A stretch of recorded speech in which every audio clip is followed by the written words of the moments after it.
Hello students of first year. Last lecture में मैंने आपको पब्लिक हेल्थ ऑर्गेनाइजेशन के बारे में बताया था, जिसमें WHO यानी कि विश्व स्वास्थ्य संगठन, वर्ल्ड हेल्थ ऑर्गेनाइजेशन के बारे में बताया था कि ये क्या क्या कार्य करता है। ठीक है ना, यहाँ 7 पॉइंट तक मैंने आपको कंप्लीट कर दिया था।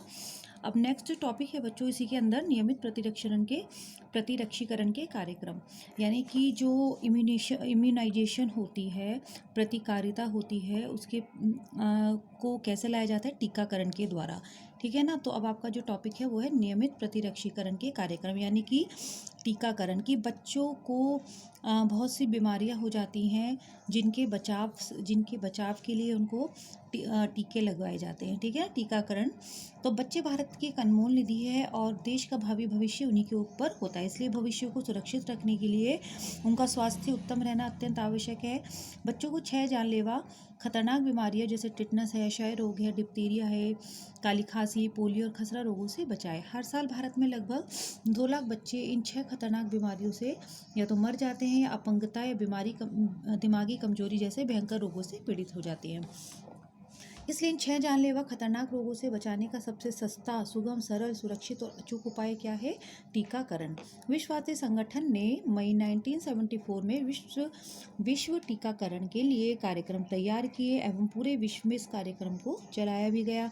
जैसे विश्व टीकाकरण कार्यक्रम कहते हैं, इनका मुख्य उद्देश्य बच्चों को 6 जानलेवा रोगों से बचाना था। विस्तृत टीकाकरण कार्यक्रम का नाम बदलकर सन 1985 में यूनिवर्सल चाइल्ड इम्यूनाइजेशन 1990 रखा गया। यानी कि पहले तो ये अब इसे यूनिवर्सल कर दिया, यानी कि विश्व स्तर पर।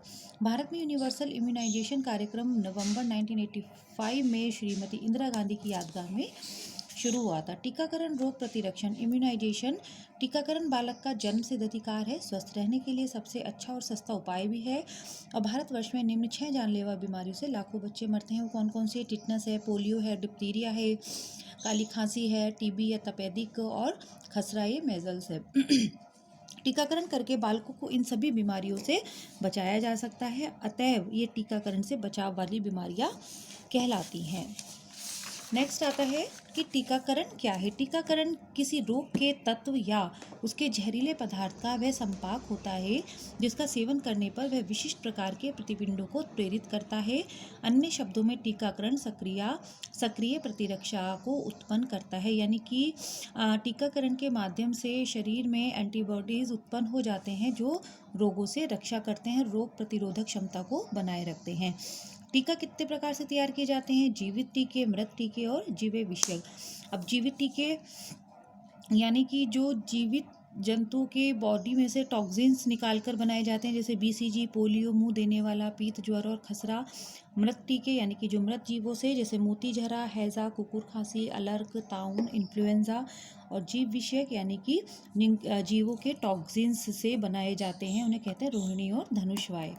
विश्व स्वास्थ्य संगठन ने expanded programme on immunisation global सलाहकार समिति की सलाह से ये अनुशंसा की कि BCG तथा पोलियो का टीका जन्म से ही शिशु को दिया जा सकता है। इसके बाद 6 सप्ताह में DPT और पोलियो दोनों का टीका एक साथ दिया जा सकता है।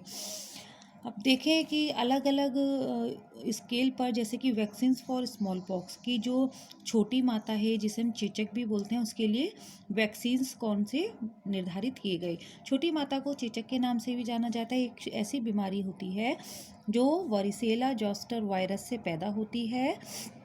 एक प्रभावी प्रतिरक्षी कार्यक्रम की अनुपस्थिति में ये रोग वयस्क अथवा अवस्था तक प्राय प्रत्येक व्यक्ति को अपना शिकार बनाता है। इसके उपलब्ध टीके कौन से थे?